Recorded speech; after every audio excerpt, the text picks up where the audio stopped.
Fitter knowledge by Arun sir YouTube channel पर आप सभी का स्वागत है। आज हम शुरू करने जा रहे हैं। जो बच्चे इलेक्ट्रीशियन में एडमिशन लिए हैं, जो बच्चे एडमिशन लिए हैं इलेक्ट्रीशियन बैच के लिए, उनके लिए आज हम पेपर का सलूशन लेके हाजिर हैं। जो कि ये पेपर हुआ था, एग्ज़ाम का डेट जो था, एग्ज़ाम का जो डेट था वो था 18 अगस्त 2022। 18 अगस्त को अभी पिछले महीने में ये पेपर हुआ है। 18 अगस्त एग्ज़ाम टाइम इसका 3:05 के शाम के समय में था और ये इलेक्ट्रीशियन ट्रेड का बच्चा था, फर्स्ट ईयर का। इसी के क्वेश्चनों को आज हम डिस्कशन करेंगे। तो देखेंगे कि पहला क्वेश्चन है। पहला क्वेश्चन क्या दे रहा है?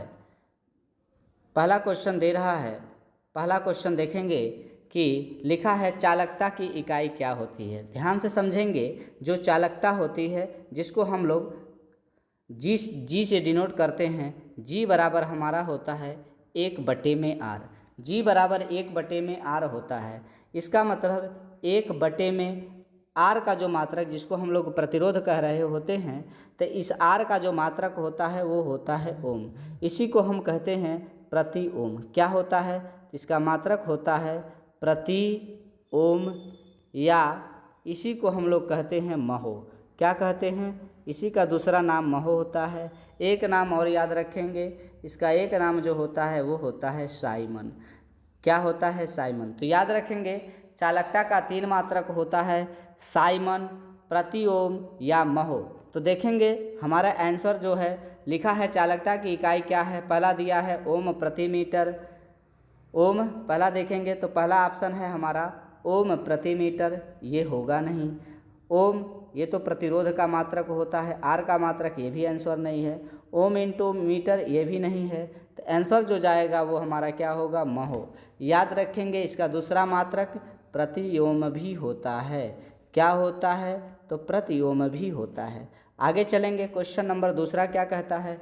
कह रहा है सीसा अम्ल बैटरी में ऋणात्मक प्लेट बनाने हेतु कौन सा पदार्थ प्रयोग होता है। आपको याद रखना होगा कि सीसा अम्ल जो बैटरी में पदार्थ प्रयोग होता है ऋणात्मक बनाने के लिए, उसको हम लोग क्या कहते हैं? पहला दिया है लेड सल्फेट, दूसरा दिया है स्पॉन्ज सीसा, तीसरा दिया है लेड पैराक्साइड, चौथा है लेड डाइऑक्साइड। तो याद रखेंगे इसका जो करेक्ट आंसर सही है वो है हमारा स्पॉन्ज सीसा। कौन सा सीसा? स्पॉन्ज सीसा। सीसा अम्ल बैटरी में ऋणात्मक प्लेट जो बनाया जाता है वो स्पॉन्ज सीसा का इस्तेमाल किया जाता है।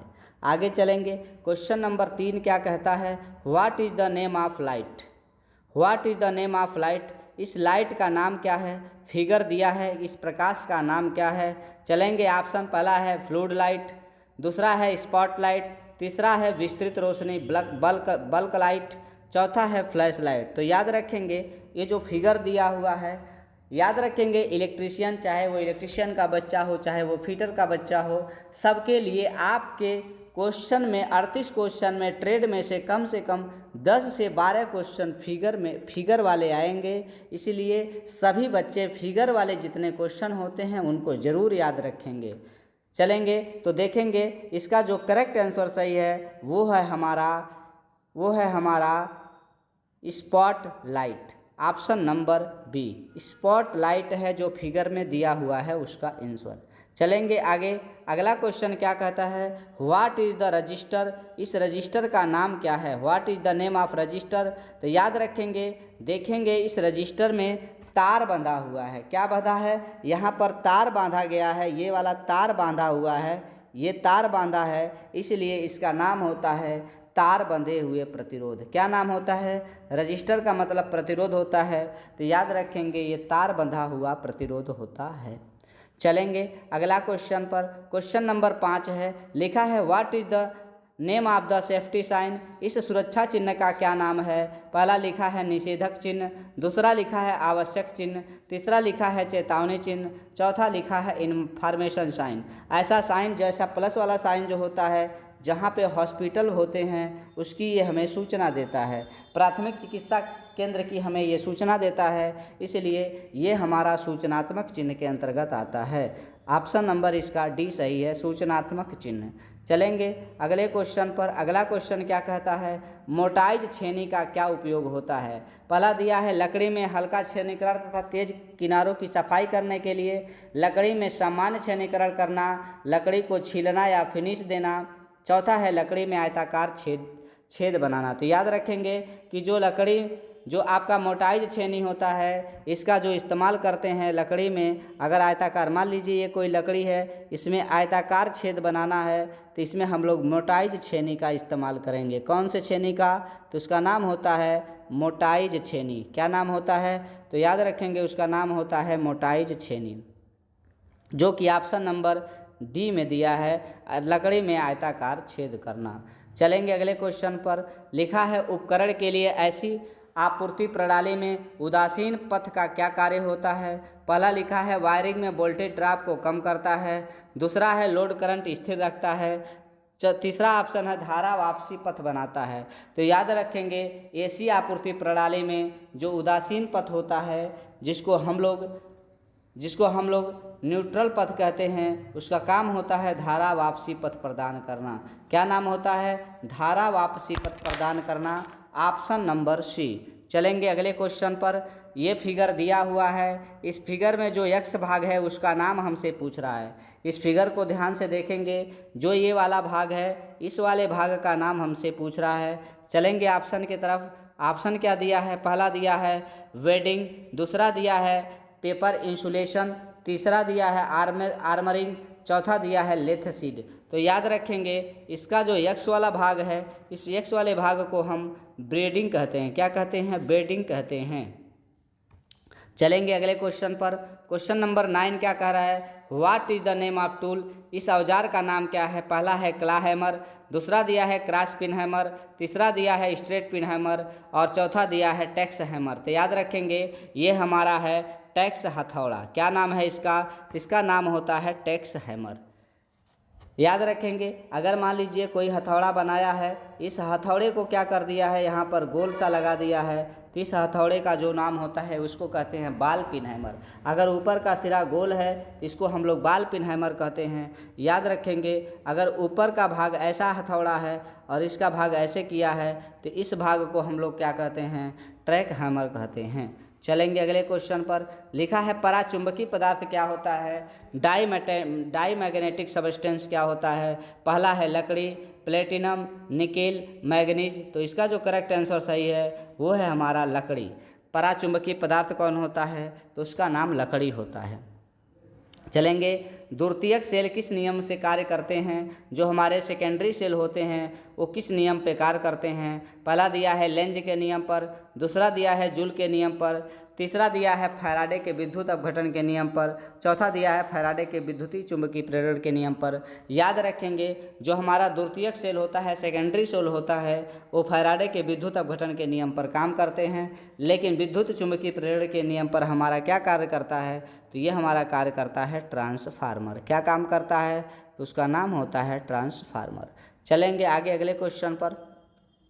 लिखा है व्हाट इज़ द पीपीई। इस पीपीई का नाम क्या है। ध्यान से इस फिगर को देख लीजिए। ये पीपीई जो होता है हमारा किस काम में आता है, तो जब हम वेल्डिंग कर रहे होते हैं, जब हम वेल्डिंग का काम करते हैं तो उस समय ये पीपीई का इस्तेमाल होता है। पीपीई का जो फुल फॉर्म होता है पर्सनल प्रोटेक्टिव इक्विपमेंट होता है। याद रखेंगे जो पीपीई होता है, पीपीई का फुल फॉर्म जो होता है पर्सनल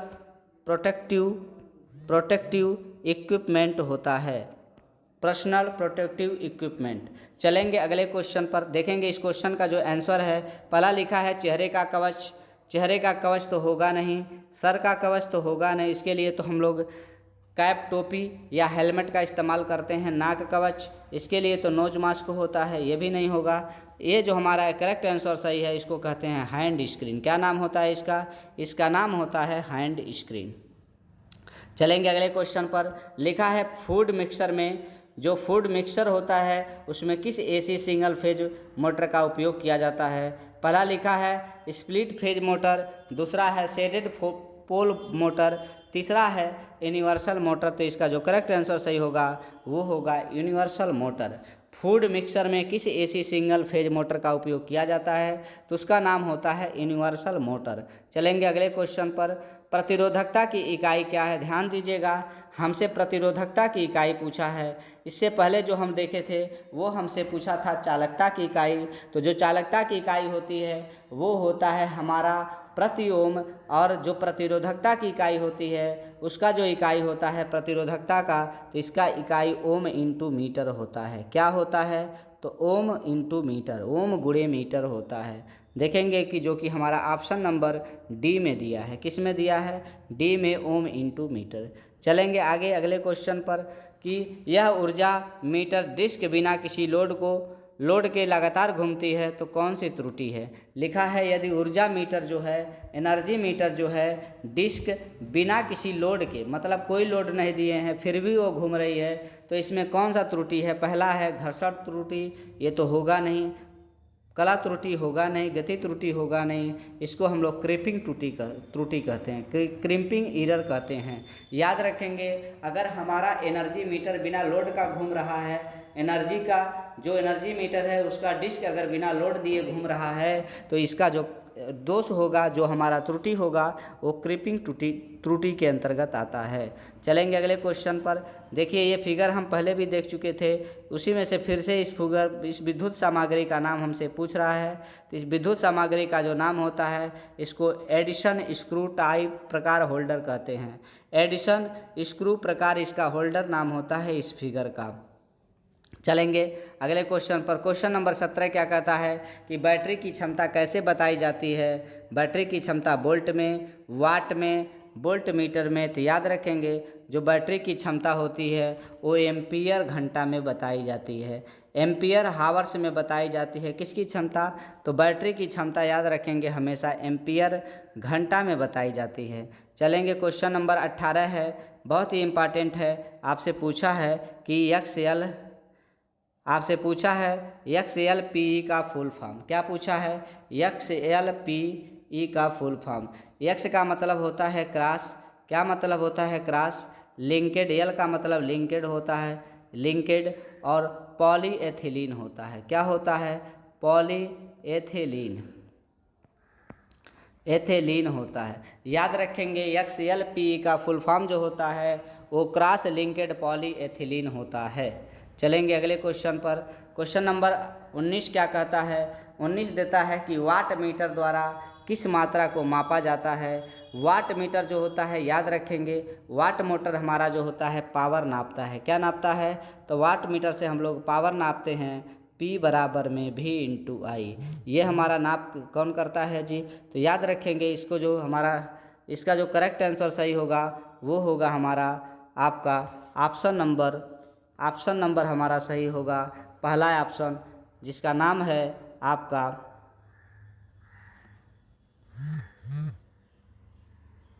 चलेंगे अगले क्वेश्चन पर। क्वेश्चन नंबर हमारा क्वेश्चन देखेंगे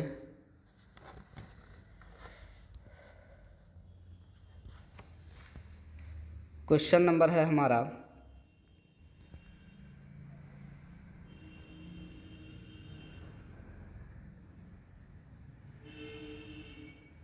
क्वेश्चन नंबर कहाँ तक गए थे हम लोग? तो हम लोग डिस्कशन कर चुके हैं आपका क्वेश्चन नंबर 18। इसके बाद आता है हमारा क्वेश्चन नंबर हमारा है आपका 19। कौन सा क्वेश्चन नंबर है? तो क्वेश्चन नंबर हमारा क्या है? तो क्वेश्चन नंबर हमारा 19 है कि वाट मीटर द्वारा किस मात्रा को मापा जाता है? तो इसका हम कर चुके हैं, पावर होता है। आगे चलेंगे क्वेश्चन नंबर 20 कि लिखा है कि विद्युत आग जो है, क्या है? विद्युत आग किस अग्निशामक का प्रयोग किया जाता है? विद्युत बिजली से आग लगी है तो किस अग्निशामक का प्रयोग किया जाता है? थोड़ा सा अध्ययन कर लेते हैं आग के बारे में। तो आग जो होता है हमारा 4 प्रकार का होता है, A type, B type, C और D। याद रखेंगे A में जो होता है ये हमारा होता है कि जो ठोस वस्तुएं होती हैं उसके द्वारा जो आग लगती है, जैसे हो गया लकड़ी, हो गया कपड़ा, हो गया, इन सब से जो आग लगती है इसको A के अंतर्गत। B के अंतर्गत जो होता है लिक्विड को रखा जाता है, जैसे डीजल, पेट्रोल हो गया। C के अंतर्गत जो होता है ये हमारा गैस से लगने वाली आग होती है, जैसे मान लीजिए मेथेन हो गया, एथेन हो गया, प्रोपेन हो गया, ब्यूटेन हो गया। या CNG हो गया, इससे जो आग लगने वाली होती है वो क्लास C। क्लास D के अंतर्गत जो आग लगती है वो हमारा इलेक्ट्रिक हो गया, इलेक्ट्रिक शॉर्ट हो गया, शॉर्ट सर्किट हो गया, या मेटल के अंतर्गत जो आग लगती है वो हमारा D के अंतर्गत आती है। तो याद रखेंगे इसका जो करेक्ट आंसर सही है वो है हमारा विद्युत आग पर किस अग्निशामक का उपयोग किया जाता है, इसे हम लोग हैलोन टाइप बोलते हैं। क्या कहते हैं, इसका नाम होता है हैलोन टाइप। चलेंगे अगले क्वेश्चन पर। क्वेश्चन नंबर 21 क्या कहता है, calculate the value of the resistance R2 in the parallel circuit. मतलब हमें क्या कह रहा है, R2 का मान बताना है कि पैरेलल सर्किट में क्या होगा। ध्यान देंगे यहाँ से इस क्वेश्चन को लगाने के लिए थोड़ा सा फार्मूला का ज़रूरत है, याद रखेंगे। देखेंगे यहाँ पर ये हमारा है, यहाँ पर देखेंगे ये 15 एम्पियर की धारा इधर से जा रही है और हमारा ये R1 का मान कितना दिया है, 8 ओम दिया है। R3 का मान कितना दिया है, 3 ओम दिया है। हमसे R2 का मान क्या कर रहा है, पूछ रहा है। और V का मान हमारा कितना दिया है, तो 24 वोल्ट दिया है। अगर देखेंगे इस परिपथ को अगर हम देखें तो इसको अगर हम सीरीज में समांतर में जोड़ा हुआ है, किस में जोड़ा है, समांतर में जोड़ा हुआ है। तो यहाँ से याद रखेंगे कि समांतर में जब भी प्रतिरोध को जोड़ा जाता है, समांतर में जब भी प्रतिरोध को जोड़ा जाता है तो R बराबर में 1/R बराबर में 1/R1 plus 1/R2 plus 1/R3 होता है। और याद रखेंगे चूँकि V बराबर क्या होता है, IR। इसको अगर हल करते हैं इसी फार्मूला में रख करके तो इसका जो करेक्ट आंसर सही होगा, एक बार आंसर को देख लेंगे। 6 दिया है, 2 दिया है, 4 दिया है, 8 दिया है। इसका जो करेक्ट आंसर सही होगा वो होगा 6 ओम। अगर आप इसकी विस्तृत जानकारी अगर चाहते हैं तो आपको क्या करना होगा कि जितने क्वेश्चन हमने कराया है, आपके फीटर में जितने भी क्वेश्चन कराए हैं जो कि निमी मॉक टेस्ट पे आधारित हैं, सारे क्वेश्चन उसी में से आ रहे हैं। आपको हमने आप लोगों को लगभग में 250 क्वेश्चन करा चुके हैं। कितना क्वेश्चन करा चुके हैं, 250। आपको क्या करना है, इलेक्ट्रीशियन, आपको इस चैनल पे जाना है, KDS आपको जाना है, KDS ITI वाले चैनल पर। अगर इससे आप नहीं प्राप्त करते हैं तो आपको डालना पड़ेगा fitter knowledge by Arun sir.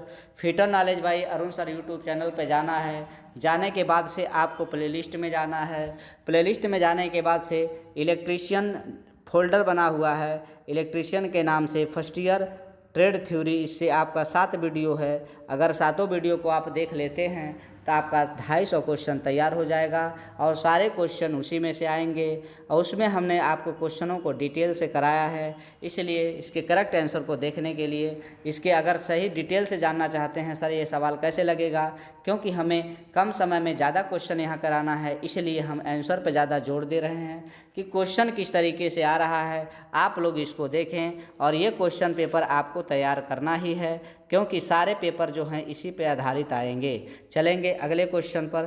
Question number कौन है, क्वेश्चन नंबर 22 क्या कहता है, निम्नलिखित में से भौतिक हानि कौन सा है। पहला दिया है क्षरण, दूसरा दिया है सफाई रासायनिक, तीसरा दिया है लिफ्ट लोड। तो याद रखेंगे भौतिक हानि के अंतर्गत आग आता है। अगर आग लग गया तो हमको बहुत सारी भौतिक फिजिकल हजार्ड होगा, भौतिक हानि होगा।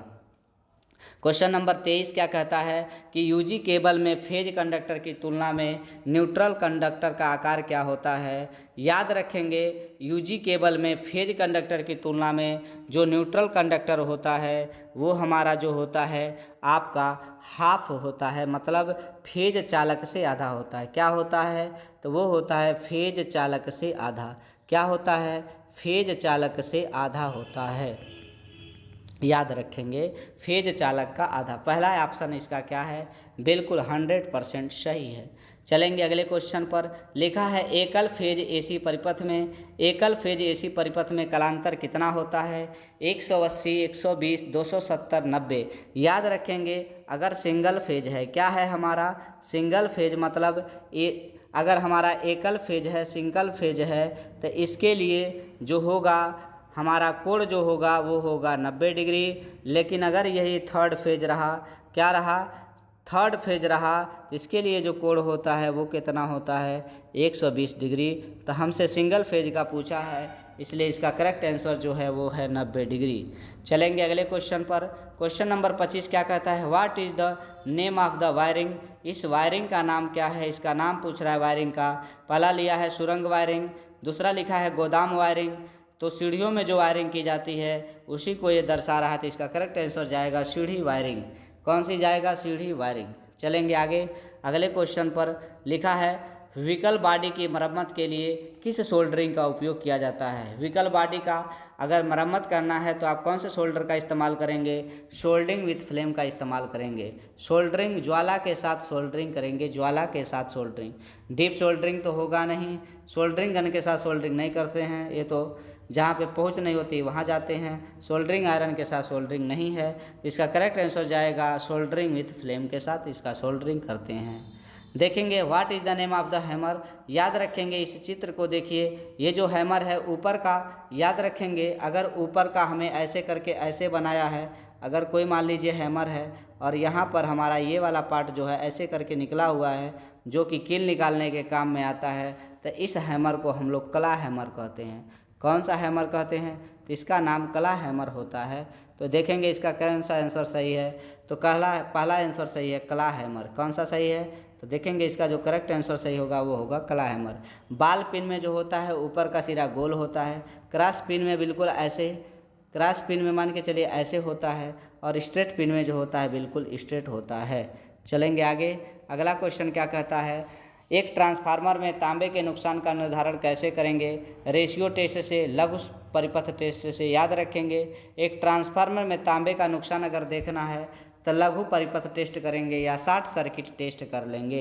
चलेंगे अगले क्वेश्चन पर, लिखा है 4 लैंप को नियंत्रित करने के लिए गोदाम वायरिंग सर्किट में कितने 2 तरह के स्विच आवश्यक होते हैं? तो याद रखेंगे 4 लैंप है तो इसमें 3 होगा। क्या होगा?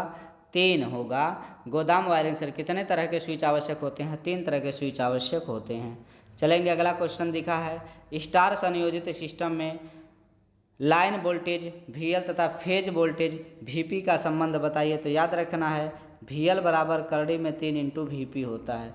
VL बराबर में लाइन वोल्टेज बराबर में कड़ी में 3 गुणे में फेज वोल्टेज होता है। कौन सा कनेक्शन है? तो हमारा स्टार कनेक्शन है। चलेंगे, लिखा है what is the name of the metre scale, इस मीटर स्केल का नाम क्या होता है? तो पहला लिखा है रैखी पैमाना, गलत बात है। दूसरा है मोटर पैमाना, नहीं होगा। विस्तारित पैमाना नहीं होगा। गैर रेखी पैमाने इसको बोलते हैं।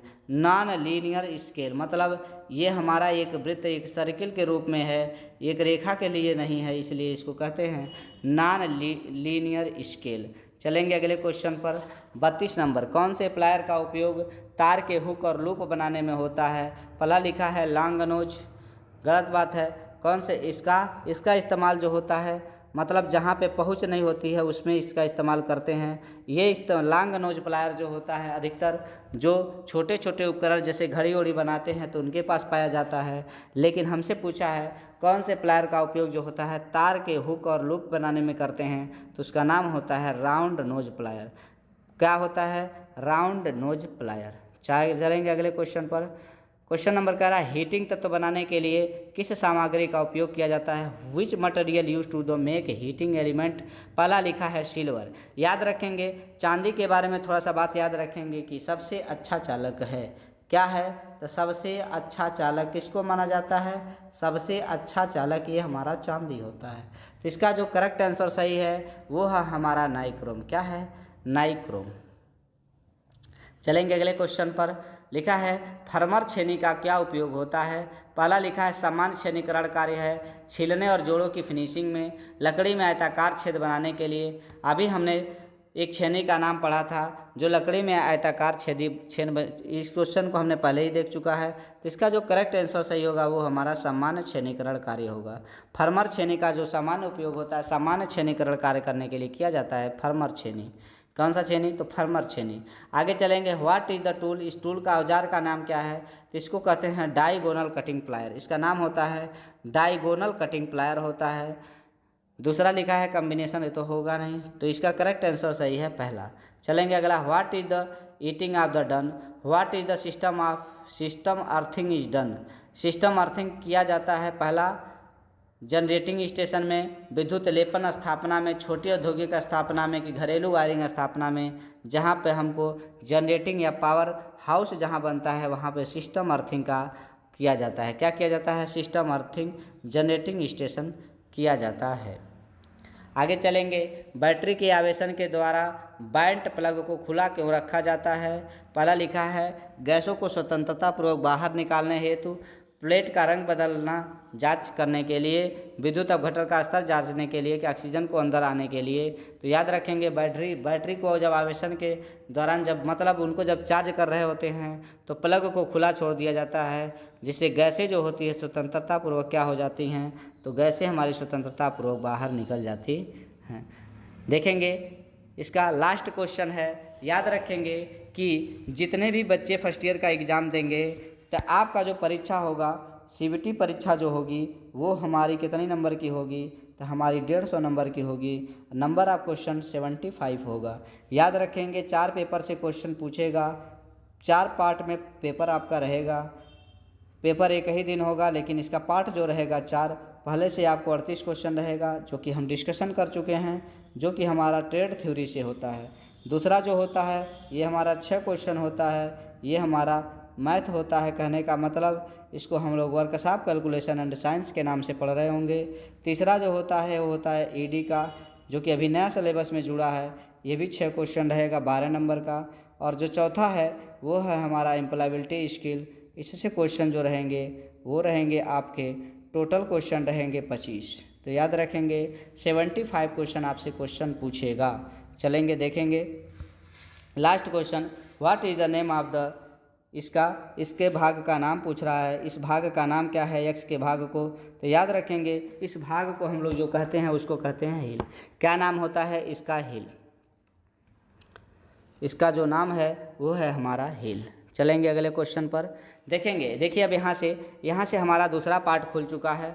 दूसरे पार्ट का नाम आप लोगों को साफ साफ दिखाई दे रहा है, workshop calculation and science, workshop calculation and science. ये हमारा कौन सा पार्ट है, तो हमारा पार्ट जो है 2 है, और ये मैथ होता है और विज्ञान होता है। इससे क्वेश्चन कितने आएंगे, तो 6। चलिए डिस्कशन करते हैं।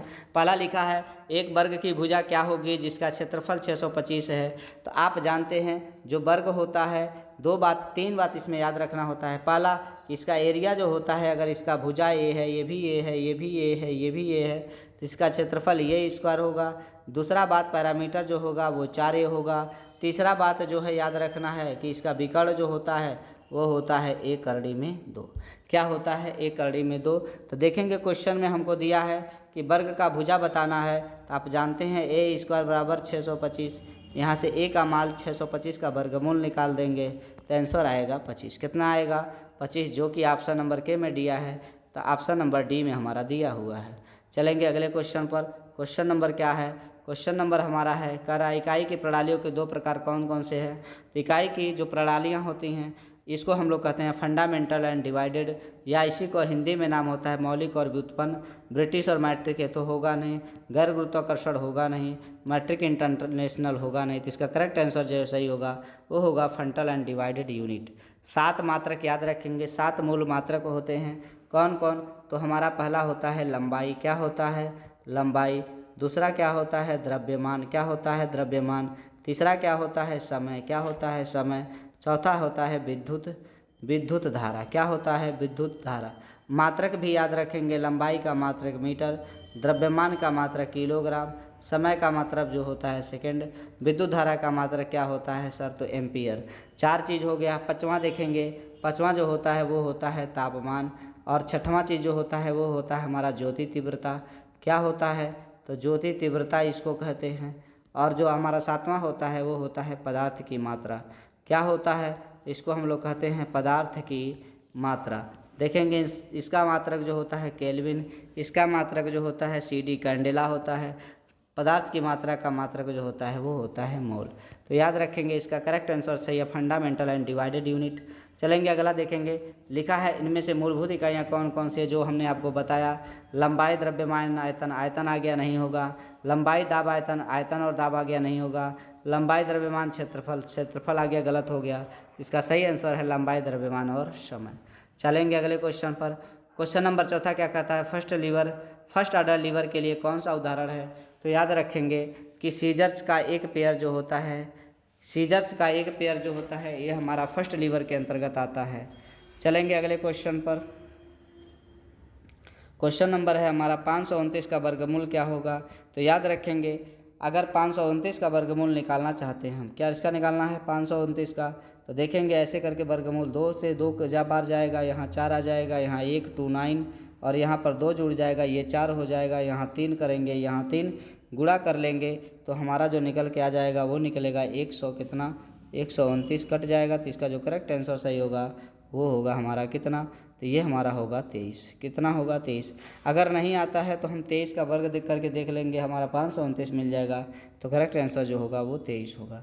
चलेंगे, लिखा है 0.01 का वर्ग क्या होता है। याद रखेंगे 0.01 का हमसे क्या कह रहा है, वर्ग बताइए। तो 0.1 का गुणा 0.1 से कर देंगे। गुणा करना बहुत ही आसान होना है, 1 का गुणा 1 से कर देंगे, कितना आ जाएगा 1। दशमलव काउंट करेंगे 1 2 3 4, 4 अंक के बाद 0 है, हमारे पास एक संख्या है, इसके पहले हम 3 0 बढ़ा लेंगे, दशमलव लगा देंगे, यही हमारा क्या हो जाएगा आंसर, जो कि ऑप्शन नंबर डी में दिया है। तो इसका करेक्ट आंसर सही होगा 0.0001। चलेंगे आगे देखेंगे। अब देखिए अगला पार्ट हमारा शुरू हो गया, मैथ वाला पार्ट हमारा खत्म हो गया, क्योंकि मैथ से मात्र 6 क्वेश्चन आएंगे। और ये देखेंगे अगला जो है नया जोड़ा हुआ है, इसको हम लोग ED कहते हैं। क्या कहते हैं, इसका नाम इंजीनियरिंग ड्राइंग होता है। पहले इसका थ्योरी वाला पेपर होता था, लिखित परीक्षा होती थी 50 नंबर की, आजकल इसको 6 नंबर में जोड़ दिया गया है, 12 नंबर को इसको कर दिया गया है।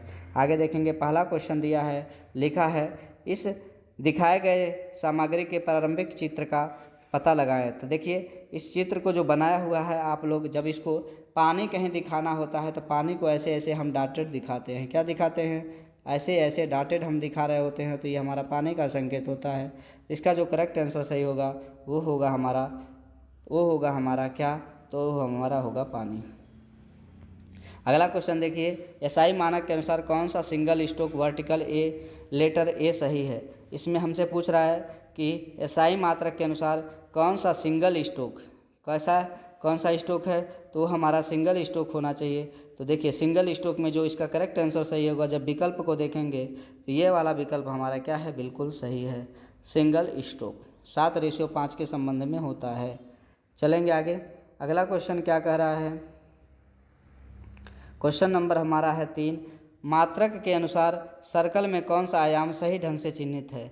सही ढंग से चिन्हित करने के लिए देखिए, जब किसी भी सर्किल में, मान लीजिए कोई सर्किल है, इसका डाया हमें दिखाना है, तो इसका जो संकेत होता है हमेशा याद रखेंगे, इसका संकेत यहाँ बाहर से, जैसे ये गोला है मान लीजिए, इसका हमें ये वाला चीज़ दिखाना है, तो इसको हम कैसे दिखाएंगे, तो यहाँ से बाहर से हम क्या करेंगे, ऐसे बना देंगे, बाहर से इसको ऐसे बना देंगे और यहाँ पे लिख देंगे फाई 15 सेंटीमीटर है तो 15 सेंटीमीटर, ऐसे इसको दर्शाया जाता है, जो कि ऑप्शन नंबर किस में दिया है, पहला में ही दिया है। तो इसका करेक्ट आंसर सही हो जाएगा पहला। चलेंगे अगला क्वेश्चन नंबर हमारा है 4, सही संरेखी सिस्टम आयाम की पहचान करें। सही संरेखी सिस्टम की पहचान करें, तो इसका जो करेक्ट आंसर सही है वो है हमारा 1। इसको याद करना पड़ेगा, देखेंगे इसका जो सही आंसर सही है वो क्या है, पहला। आगे चलेंगे, अगला क्वेश्चन है हमारा 5वां नंबर क्वेश्चन, क्या कह रहा है, identify the name of the prism. इस प्रिज्म का नाम क्या है, तो इसको हेक्सागोनल कहेंगे, आयतन प्रिज्म कहेंगे। ध्यान देंगे, इसके भुजाओं को काउंट कर लेंगे, देखेंगे इसमें कितनी भुजा है, तो 1 2 3 और इसके एक पीछे होगा 4। तो इसको हम लोग जो कह रहे होंगे, 4 भुजा दिखाई दे रहा है, तो इसको हम लोग स्क्वायर प्रिज्म कहते हैं। कौन सा प्रिज्म, स्क्वायर है, कहने का मतलब ये 4 भुजा है तो स्क्वायर हो जाएगा। चलेंगे आगे, लास्ट क्वेश्चन है। लास्ट क्वेश्चन क्या कह रहा है, उपकरण का नाम बताइए, इसका नाम क्या है। देखिए इसको चित्र से वो देखने से पता चलता है कि ये हमारा एक प्रकार का हैमर बनाया हुआ है, और ये कौन सा हैमर है, यहाँ पर गोल बना है, इसलिए इसका नाम है बॉल पिन हैमर। क्या नाम है इसका नाम है बॉल पिन हैमर। चलेंगे, हमारा लास्ट पॉइंट चल रहा है, जो कि हमारा एम्प्लॉयबिलिटी स्किल या एम्प्लॉयबिलिटी स्किल के बारे में है। इससे हमारे परीक्षा में कितने क्वेश्चन आएंगे, 25 क्वेश्चन। देखेंगे ज़रा सा इसको एक बार चलेंगे। पहला क्वेश्चन लिखा है, कंपन और विकिरण के अंतर्गत क्या आता है। पहला है रासायनिक खतरा, दूसरा है मनोवैज्ञानिक खतरा, तीसरा है विद्युतीय खतरा और चौथा है आपका शारीरिक जोखिम। तो याद रखेंगे, कंपन और विकिरण जो होता है ये हमारा फिजिकल हैजार्ड होता है, शारीरिक जोखिम होता है। Physical hazard. दूसरा है शोर, गर्मी या ठंडी वाली शारीरिक असहजता के अंतर्गत आता है। तो शोर, गर्मी, ठंडी वाली शारीरिक असहजता जो होता है, इन्वायरमेंटल जो होता है बैरियर होता है, पर्यावरण बाधा इसको कहते हैं। ये सब इन्वायरमेंटल के द्वारा होता है, पर्यावरण के द्वारा होता है। चलेंगे अगले क्वेश्चन पर। रसायनों और जहरीले गुणों के कारण होने वाले खतरों को किसमें दिया जाता है? रसायन और जहरीला रहेगा तो रासायनिक खतरा होगा। कौन सा खतरा होगा? रासायनिक खतरा होगा। चलेंगे अगले क्वेश्चन पर। क्वेश्चन नंबर क्या है? कौन सा अच्छा संचार माना जाता है? रिसीवर के प्रति प्रेषक सकारात्मक है। प्रेषक का रिसीवर पर हमला करना, प्रेषक पर रिसीवर का हमला करना गलत होगा। सदेश अस्पष्ट है, गलत है, ये भी गलत है। इसका करेक्ट आंसर सही है। कौन सा? आपका रिसीवर के प्रति प्रेषक जो होता है सकारात्मक रहे तो इसी को हम लोग कहते हैं अच्छा संचारक। 5वां क्वेश्चन कह रहा है कि निम्नलिखित में से कौन सा एर्गोनोमिक खतरा नहीं है? एर्गोनोमिक खतरा नहीं है मतलब नॉन इनऑर्गोमिक हजार्ड, मशीनरी का गलत लेआउट, भावनात्मक गड़बड़ी जो होता है, ये हमारा जो होता है आपका एर्गोनॉर्मिक खतरा के अंतर्गत नहीं आता है। चलेंगे अगला। सोशल नेटवर्किंग साइट्स का नुकसान कौन सा होता है? जो हम लोग व्हाट्सएप, फेसबुक, इंस्टाग्राम जो होते हैं, ये जो हम लोग इस्तेमाल कर रहे हैं, इसका सबसे बड़ा नुकसान होता है कि इसकी हमें लत लग जाती है। मेड एडिक्टिव मतलब लत, बुरी आदत का होना। आगे चलेंगे। क्वेश्चन नंबर क्या है हमारा? क्वेश्चन नंबर 7 क्या कह रहा है? व्यक्ति वह है जो व्यक्ति संगठन के लिए काम करता है, उस व्यक्ति के लिए भुगतान करता है, उसको कहते हैं वेज एम्प्लॉयड। क्या कहते हैं? उसका नाम होता है वेज एम्प्लॉयड। देख लेंगे हिंदी में नियोजित मजदूरी कहते हैं। व्यक्ति एक नियोजित मजदूरी व्यक्ति वह है जो किसी व्यक्ति संगठन के लिए काम करता है, उस काम के लिए भुगतान करता है। इसका जो करेक्ट आंसर सही होगा वो होगा हमारा कौन सा? तो वेज एम्प्लॉयड या नियोजित मजदूरी। कारखानों के अनुसार 1948 कैंटीन को कारखाने में उपलब्ध कराया जाना चाहिए। यदि श्रमिकों की संख्या 250 से अधिक है तो उस कंपनी में हमें खाना प्रोवाइड करना पड़ेगा या कैंटीन बनवाना पड़ेगा। चलेंगे देखेंगे। कार्यबल की सुरक्षा के लिए सरकार द्वारा कई श्रम और औद्योगिक कानून स्थापित किए गए। किसके द्वारा? तो सरकार के द्वारा। गवर्नमेंट इस कानून को बनाएगा तो इसका करेक्ट आंसर सही होगा जो गवर्नमेंट होगा। आप यदि किसी व्यक्ति से बात कर रहे हैं तो आप क्या हैं? तो आप व्यक्ति को मित्रतापूर्वक तरीके से देखें। यदि आप किसी व्यक्ति से बात करते हैं तो आप व्यक्ति को किससे देखना है जी? मित्रतापूर्ण तरीके से देखना है, दुश्मन की तरह से नहीं। चलेंगे अगले क्वेश्चन पर। सभी डिलीट की गई फाइलें कहाँ स्टोर या संग्रहित होती हैं? तो ये हमारा रिसाइकिल बिन में हो जाती हैं। कहाँ होती हैं? रिसाइकिल बिन में। याद रखेंगे जो भी चीज़ हम डिलीट कर रहे होते हैं अपने पर्सनल कंप्यूटर से, ये सारी चीज़ें रिसाइकिल बिन में चली जाती हैं। आगे चलेंगे अगला क्वेश्चन में। कौन सा कारक लोगों को मोटिवेट करने में मदद करता है? आत्मविश्वास की कमी, लेड ऑफ डायरेक्शन, ध्यान की कमी, घबराहट ना होना। जब आपको कोई मोटिवेट कर देगा तो ये कम होगा, आपको घबराहट नहीं होगी, घबराहट ना होना। चलेंगे अगले क्वेश्चन पर। फैक्ट्री एज के तहत साप्ताहिक रूप से काम करने वाले कर्मचारी जो होते हैं क्या होते हैं? 48 घंटा से ज़्यादा आप काम नहीं कर सकते हैं। अगर किसी फैक्ट्री में आप काम कर रहे हैं तो साप्ताहिक रूप से काम करने वाले जो कर्मचारी होते हैं वो 48 से अधिक नहीं होने चाहिए, मतलब 48 घंटा से ज़्यादा काम नहीं करना है। चलेंगे अगले क्वेश्चन पर। प्रश्न पूछते समय open and close ended. Open and close ended जो होता है, प्रश्न पूछना सबसे अच्छा होता है। ओपन रहिए, क्लोज एंडेड रहिए। प्रश्न पूछते समय ओपन और क्लोज एडेड जो होता है, प्रश्न पूछना सबसे अच्छा होता है। भूमिका निभाने का कौन सा लाभ नहीं है? देखेंगे दिया है भूमिका निभाने का कौन सा लाभ नहीं है। पहला है सुनने का कौशल विकसित करना, आत्मविश्वास पैदा करना, बोरियत पैदा करना। भूमिका निभाने का कौन सा लाभ नहीं है? लाभ नहीं पूछ रहा है तो याद रखेंगे बोरियत पैदा करना। बोरियत पैदा करना ये तो हमारा नुकसान होता है, लाभ नहीं होता है। चलेंगे अगले क्वेश्चन पर कि निम्नलिखित में से कौन सा एक वर्णनात्मक शब्द है? पहला लिखा है सरोबा, खाना खा लो। तीसरा है गरम। तो याद रखेंगे हॉट जो होता है, गरम जो होता है, ये इसका जो है आपका वर्णनात्मक शब्द है। इनमें से कौन सा वाक्यांश टेलीफोन कॉल से संबंधित नहीं है? तो देखेंगे कॉल बैक, ये भी हमारा टेलीफोन से ही संबंधित है। क्या है? कॉल बैक, पिकअप मतलब फ़ोन को रिसीव करना, इधर से फ़ोन लगाना, होल्ड ऑन आप जानते ही हैं। तो मेकअप जो होता है, मेकअप जो होता है ये हमारा टेलीफोन कॉल से संबंधित नहीं है। अगला क्वेश्चन जो है इनमें से कौन सा एक ऑनलाइन जॉब सर्च प्लेटफॉर्म नहीं है? तो लिखेंगे देखेंगे मतलब कह रहा है ऑनलाइन जॉब सर्च प्लेटफॉर्म नहीं है। स्नैपचैट जो होता है इससे हम लोग जॉब सर्च नहीं करते हैं। ये स्नैपचैट जो है इससे हम लोग जॉब का सर्च नहीं करते हैं। क्षितिजा का वजीफ़ा पर आधारित क्या है? क्षितिजा का वजीफ़ा पर आधारित जो है शैक्षिक योग्यता होती है। क्षितिजा जो होती है आपकी जो स्कॉलरशिप आती है वो शैक्षिक योग्यता के आधार पर आ रही होती है। आगे चलेंगे। एक प्रोग्राम जो अन्य प्रोग्राम को संशोधित करने के लिए उन्हें संक्रमित करता है। एक प्रोग्राम जो अन्य प्रोग्राम को संशोधित करके उन्हें संक्रमित करता है उसे क्या कहा जाता है?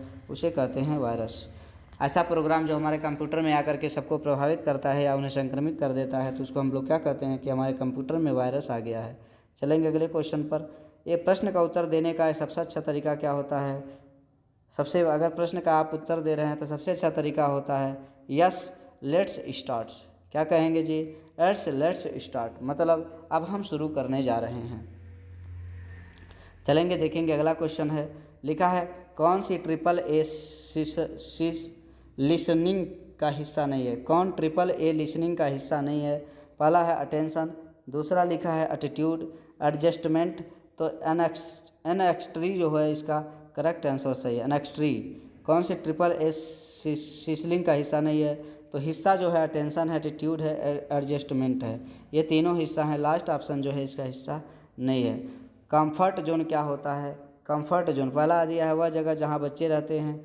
हमारी परिचित जीवन शैली और व्यवहार ही हमारा आराम क्षेत्र है। याद रखेंगे हम कहाँ कंफर्ट करेंगे? जहाँ पे हमारे परिचय के लोग रहेंगे और उनका व्यवहार जो होगा हमारी परिचित जीवन शैली और व्यवहार ही हमारा क्या होता है? आराम क्षेत्र होता है या कंफर्ट जोन होता है।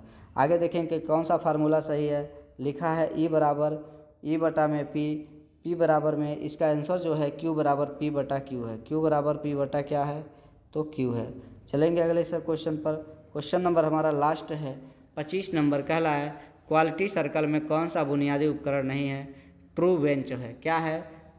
टॉर्क बेंच जो है हमारा टॉर्क बेंच जो है क्वालिटी सर्कल में बुनियादी उपकरण नहीं है। टार्क रिंच, इसको रिंच बोलते हैं। टार्क रिंच जो हमारा बुनियादी उपकरण है, ये तो एक प्रकार का रिंच होता है।